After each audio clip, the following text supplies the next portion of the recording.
ఒక జాగితాలకు జరిగే ఎలక్షన్.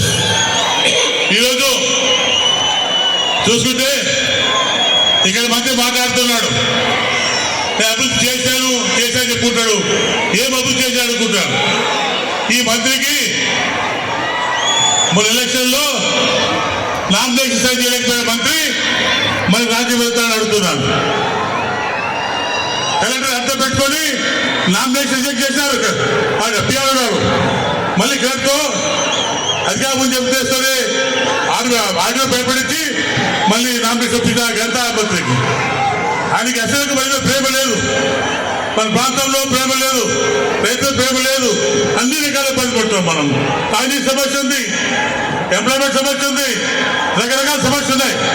ఈ సమస్యలు పోవాలంటే మళ్ళీ మనం రావాలి. ఈరోజు ముఖ్యంగా మనమంతా కూడా ఒకప్పుడు కర్నూలు జిల్లా సమస్య వాళ్ళం. మళ్ళీ ఎలక్షన్ అయిపోయాక తప్పకుండా మళ్ళీ తోని కర్నూలు చేసుకుంటాను. అలాగే బేచర్లో రైలు ఆపుతాము, రకరకాల సమస్యలు ఉన్నాయి, అన్ని కూడా తీసుకున్నాం. ఇది ఒక నీతికి ఇచ్చేది పోటీ. మీ నీతికి వేస్తారా అభివృద్ధికి వేస్తాం చెప్పారు. నీతి మనం, అవినీతి వాళ్ళు. ఆయన పెద్ద పెద్ద మాట్లాడుతున్నాడు.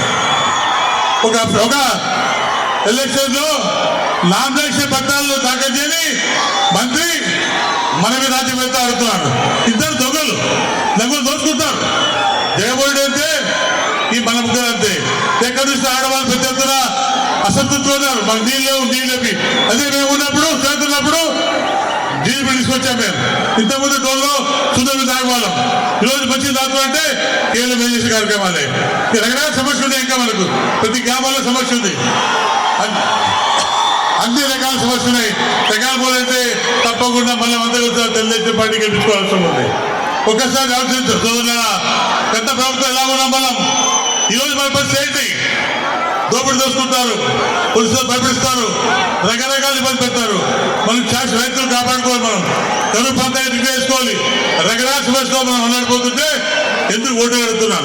రాష్ట్రానికి గురించి ఓటేశాం, మన బతుకులు నాశనం చేసేపోయాయి, మన పిల్లల భవిష్యత్తు చెడిపోయింది, రైతులు చెడిపోయారు, రకరకాల ఇబ్బంది పడుతున్నాం. దయచేసి ఒకసారి ఇచ్చుకొని వీళ్ళంతా కూడా 2 ఓట్లు కూడా ఒకటి నాకు ఎమ్మెల్యేగా, 2వది ఎంపీగా శబరి గారికి కోరుకుంటూ తెలుసుకుంటాను.